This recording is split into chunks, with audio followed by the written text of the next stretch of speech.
Good afternoon sir, good afternoon guys. So ang gagawin po natin ngayon ay ito, lab 1. Find a website where you check for vulnerabilities using Zap by checkmark. Then create a video demonstration explaining the types of attack you detected and the solution. So simulan na natin. So ang pinakauna natin gagawin is mag-download. Yan. Nagawa ko na kanina. Then punta na tayo sa app.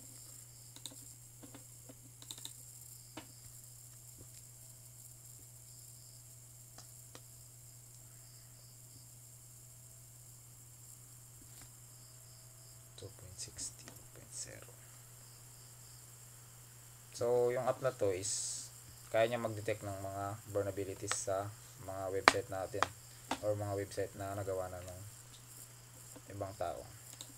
So, bakit nga bang mahalaga nating i-detect yun? So, para sa security measures.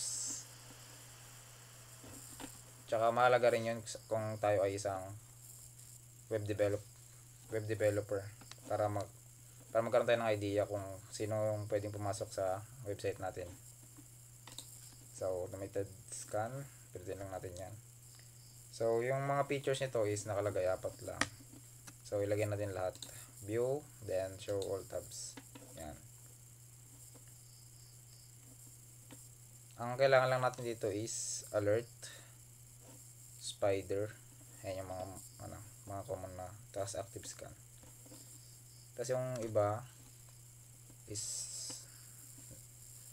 para sa mas mahabang pag-aaral na to. Yung mga yan. So, pwede na tayong maghanap ng URL na pwede nating atakin. So, yung nahanap ko is ito. Copy lang natin.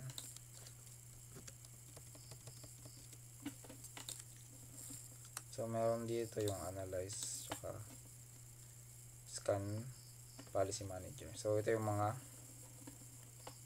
pwede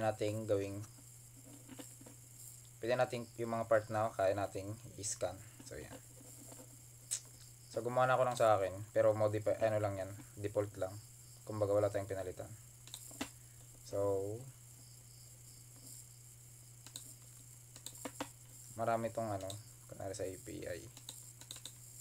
Yan. Ito yung mga pwede nating i-scan. Sa client, browser, cross-site crypting, information gathering, injection, yan, MySQL, miscellaneous, yung mga lang yan, tsaka sa server security. So, pwede na tayo magsimula. So, by the way, yung is ito lang gamitin natin. Pero naka-default lang naman yan, kaya halos wala tayong napalitan. So, start natin yung attack. Pag na-start na natin, pag natapos na yung scan, makikita natin sa alerts yung mga possible na pwedeng atakin na part ng website natin. Tapos, andun na yung mga solution. So, start natin. Yan. Medyo matagal to kasi naka-default, which means lahat ng buong at yun, tapos na. Bilis.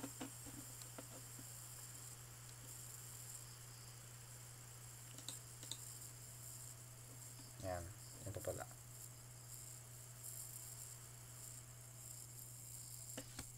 So, hintayin lang natin para mapakita natin yung mga vulnerabilities ng website na to. So, ito yun siya. Yan. Ginawa talaga siya para atakin. Kumbaga wala siyang security measures. Tingnan lang natin.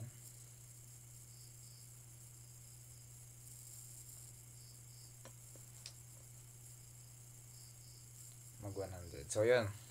Okay na. So ito yung mga nakita nating alerts. Paano ba ito palaki? So, content security policy, header not set. So, kulang.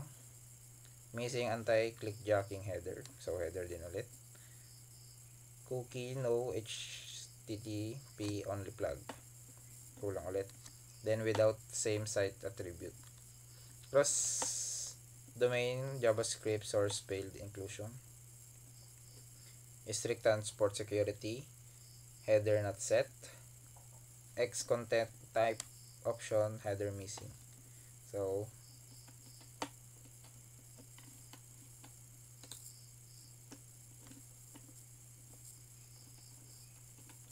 ito yung mga alerts or mga vulnerabilities ng website na yun. So, kapag sinabing yellow, medium, yung risk.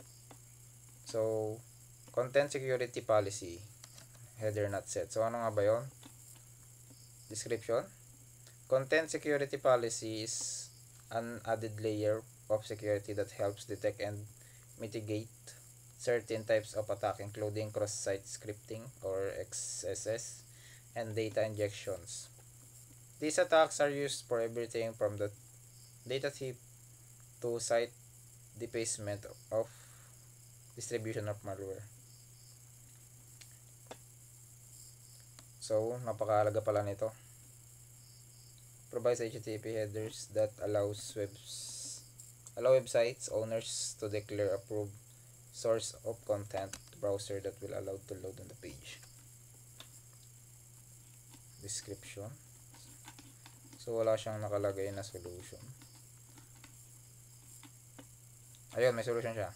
Ensure that the web server, application server, load balancer, etc. is configured at a set of the, so dapat daw nakalagay yon as always. Kasi pwedeng i-modify ng mga hackers yung laman ng website natin. Then, missing anti-clickjacking header. Response does not protect against clickjacking attacks. It should include either content security policy with frame ancestors script directive or X frame option. So, yung solution naman doon is modern web server supports the content security policy and X frame option. HTTP headers ensures one of them are set. All pages returned by the site are up. If expect that the page is frame only page and server. So, yan. Ito naman HTTP. So, lahat naman ng vulnerabilities sinasabi niya, then in-explain niya rin yung solution.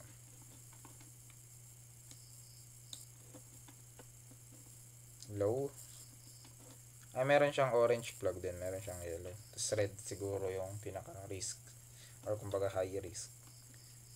Description: a cookie has been set without the HTTP flag, which means that the cookie can be accessed by JavaScript. It is malicious script that can run on the page, then the cookie will accessible and be transmitted to another site. If this session cookie, then session hijacking might be possible. So, ano nga ba yung cookie? So, search na lang natin para cookie.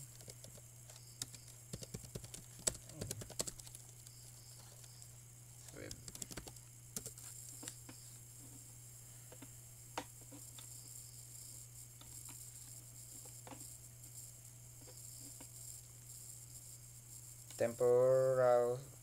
Temporarily cookie are deleted and closes the browser.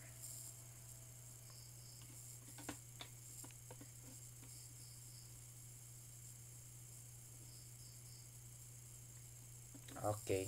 So, yung cookie pala is kapag papasok tayo sa isang website, then, kahit madalian lang yun, kapag nag-accept tayo ng cookie, parang kumukha pa rin siya ng information sa atin. Well, hindi naman siya masyadong malaki, pero at least andun yung mga basic information natin. So, kumbaga kung ano yung oras ng pagpasok mo dun sa website na yun, tas yung mga personal inputs mo. So, nakikita doon sa cookie. na pwedeng gamitin kapag na-access ng hacker yung site na yon. So pwedeng makuha yung data mo. Ito same din, cookie. Ito cross domain JavaScript source file intrusion. So the page includes one or more scripts from a third-party domain. Ensure JavaScript source file are loaded for only trusted source and sources cannot be controlled by the end user of the application. So, yung iba is halos same lang. So, ito yung iba is informational, which means halos lahat ng website is nagagawa to. So, yun lang. So, namin natutunan tayo. Goodbye.